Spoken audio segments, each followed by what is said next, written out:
चंदन नगर का राजा चंदन सिंह बहुत ही पराक्रमी एवं शक्तिशाली था। उसका राज्य भी धन धान्य से पूर्ण था। राजा की ख्याति दूर दूर तक फैली थी। एक बार चंदन नगर में एक ज्योतिषी पधारे। उनका नाम था भद्रशील। उनके बारे में विख्यात था कि वह बहुत ही पहुँचे हुए ज्योतिषी है और किसी के भी भविष्य के बारे में सही सही बता सकते हैं। वह नगर के बाहर एक छोटी कुटिया में ठहरे थे। उनकी इच्छा हुई कि वह भी राजा के दर्शन करे। उन्होंने राजा से मिलने की इच्छा व्यक्त की और राजा से मिलने की अनुमति उन्हें शहर से मिल गई। राज दरबार में राजा ने उनका हार्दिक स्वागत किया। चलते समय राजा ने ज्योतिषी को कुछ हीरे जवाहरात देकर विदा करना चाहा, परंतु ज्योतिषी ने यह कहकर मना कर दिया कि वह सिर्फ अपने भाग्य का खाते हैं। राजा की दी हुई दौलत से वह अमीर नहीं बन सकते। राजा ने पूछा, इससे क्या तात्पर्य है आपका गुरुदेव? ज्योतिषी बोले, दोस्तों कि कोई भी व्यक्ति अपनी किस्मत और मेहनत से गरीब या अमीर होता है। यदि राजा भी किसी को अमीर बनाना चाहे तो नहीं बना सकता। राजा की दौलत भी उसके हाथ से निकल जाएगी। यह सुनकर राजा को क्रोध आ गया। राजा बोला ज्योतिषी से, गुरुदेव आप किसी का हाथ देखकर यह बताइए कि उसकी किस्मत में अमीर बनना लिखा है या गरीब, मैं उसको उलट कर दिखा दूंगा। राजा बोले, ठीक है, आप ही किसी व्यक्ति को बुलाइए, मैं बताता हूँ उसका भविष्य और भाग्य। ज्योतिषी ने शांतिपूर्वक उत्तर दिया।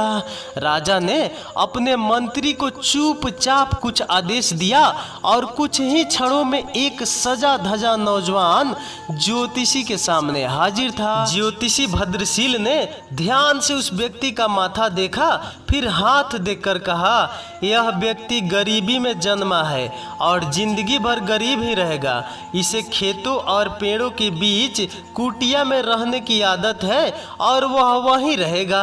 राजा चंदन सिंह सुनकर हैरत में पड़ गया और बोला, आप ठीक कहते हैं, यह सजा धजा नौजवान महल के राजसी वस्त्र पहनकर आया है, परंतु वास्तव में यह महल के बागों की देखभाल करने वाला गरीब माली है। परंतु गुरुदेव, 1 वर्ष के भीतर मैं इसे अमीर बना दूंगा। यह जिंदगी भर गरीब नहीं रह सकता। राजा का घमंड देखकर ज्योतिषी ने कहा, ठीक है, आप स्वयं आजमा लीजिए, मुझे आज्ञा दीजिए। और ज्योतिषी भद्रशील चंदन नगर से चले गए। राजा ने अगले दिन माली दयाल को बुलाकर एक पत्र दिया और साथ में यात्रा करने के लिए कुछ धन दिया। फिर उससे कहा, यहाँ से 100 कुछ दूर बलीपुर में मेरे परम मित्र भानु प्रताप रहते हैं, वहाँ जाओ और यह पत्र उन्हें दे आओ। यह सुनकर दयाल का चेहरा लटक गया। वह पत्र लेकर अपनी कुटिया में आ गया और सोचने लगा, यहाँ तो पेड़ों की थोड़ी बहुत देखभाल करके दिन भर आराम करता हूँ, अब इतनी गर्मी में इतनी दूर जाना पड़ेगा। परंतु राजा की आज्ञा थी, इसलिए अगले दिन सुबह तड़के वह चंदन नगर से पत्र लेकर निकल गया। 2 गांव पार करते करते वह बहुत थक चुका था और धूप चढ़ने लगी थी। इस कारण उसे भूख और प्यास भी जोर की लगी थी। वह उस गांव में बाजार से भोजन लेकर एक पेड़ के नीचे खाने बैठ गया। अभी आधा भोजन ही कर पाया था कि उसका एक अन्य मित्र जो खेती ही करता था मिल गया। दयाल ने अपनी परेशानी अपने मित्र टीकम को बताई। सुनकर टीकम हंसने लगा, बोला, इसमें परेशानी की क्या बात है, राजा के काम से जाओगे, खूब आओ भगत होगी, तुम्हारी जगह मैं होता तो खुशी खुशी जाता। यह सुनकर दयाल का चेहरा खुशी से खुल उठा और बोला, तो ठीक है भैया टीकम, तुम ही यह पत्र लेकर चले जाओ, मैं एक दिन यहीं आराम करके वापस चला जाऊंगा। टीकम ने खुशी खुशी वह पत्र ले लिया और 2 दिन में बाली नगर पहुंच गया। वहां का राजा भानु प्रताप था। टीकम आसानी से भानु प्रताप के दरवाजे तक पहुंच गया और सूचना भिजवाई कि चंदन नगर के राजा का दूत आया है। उसे तुरंत अंदर बुलाया गया। टीकम की खूब आवभगत हुई। दरबार में मंत्रियों के साथ उसे बिठाया गया। जब उसने पत्र दिया तो भानु प्रताप ने पत्र खोला। पत्र में लिखा था, प्रिय मित्र, यह बहुत योग्य एवं मेहनती व्यक्ति है। इसे अपने राज्य में इसकी इच्छा अनुसार 400 एकड़ जमीन दे दो और उसका मालिक बना दो। यह मेरे पुत्र समान है। यदि तुम चाहो तो इससे अपनी पुत्री का विवाह कर सकते हो। वापस आने पर मैं भी उसे अपने राज्य के 5 गांव इनाम में दे दूंगा। राजा भानु प्रताप को लगा कि यह सचमुच में योग्य व्यक्ति है। उसने अपनी पुत्री व पत्नी से सलाह करके पुत्री का विवाह टीकम से कर दिया और चलते समय ढेरों हीरे जवाहरात देकर विदा किया। उधर आलसी दयाल थका हारा अपनी कुटिया में पहुंचा और जाकर सो गया। 2 दिन सोता रहा, फिर सुबह उठकर पेड़ों में पानी देने लगा। सुबह जब राजा अपने बाग में घूमने निकले तो दयाल से पत्र के बारे में पूछा।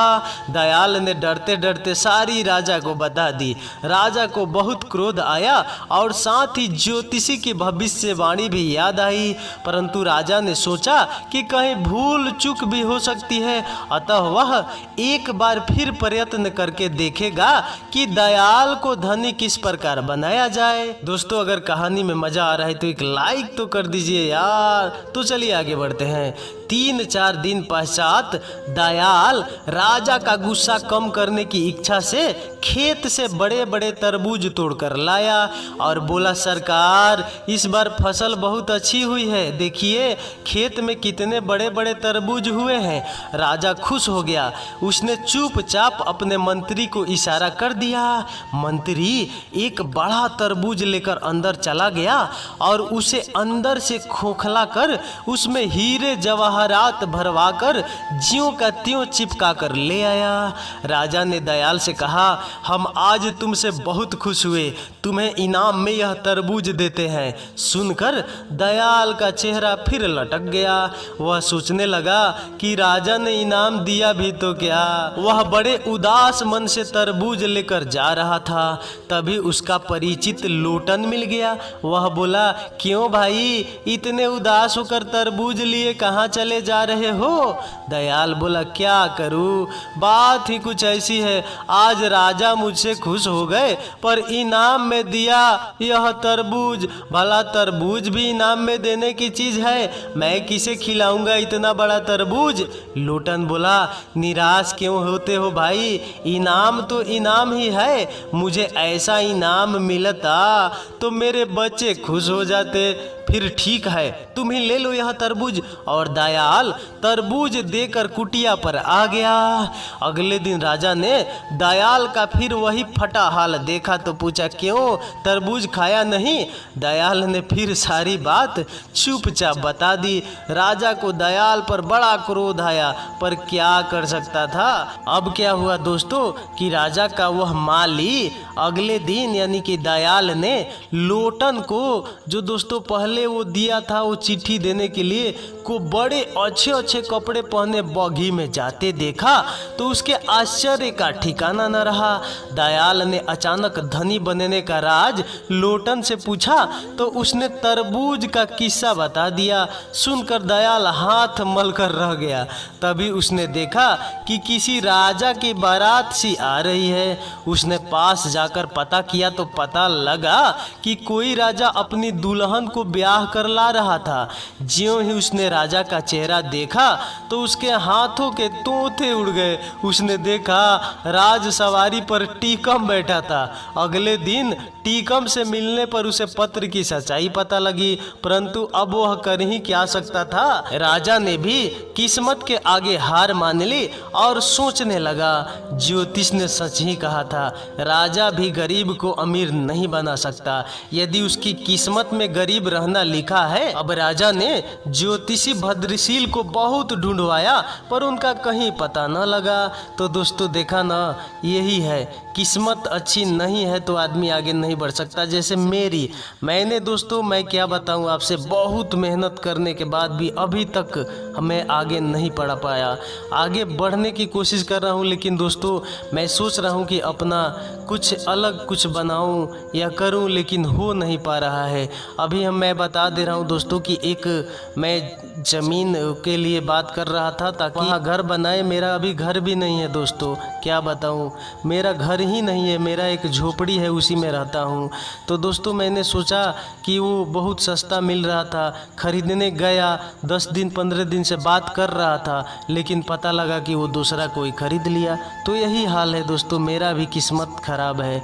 तो आपका क्या कहना है कमेंट में यार ज़रूर बताइएगा, आप मेरी हेल्प करेंगे या नहीं। तो चलिए फिर अगले वीडियो मिलते हैं, तब तक नमस्कार, धन्यवाद, बाय बाय और लव यू।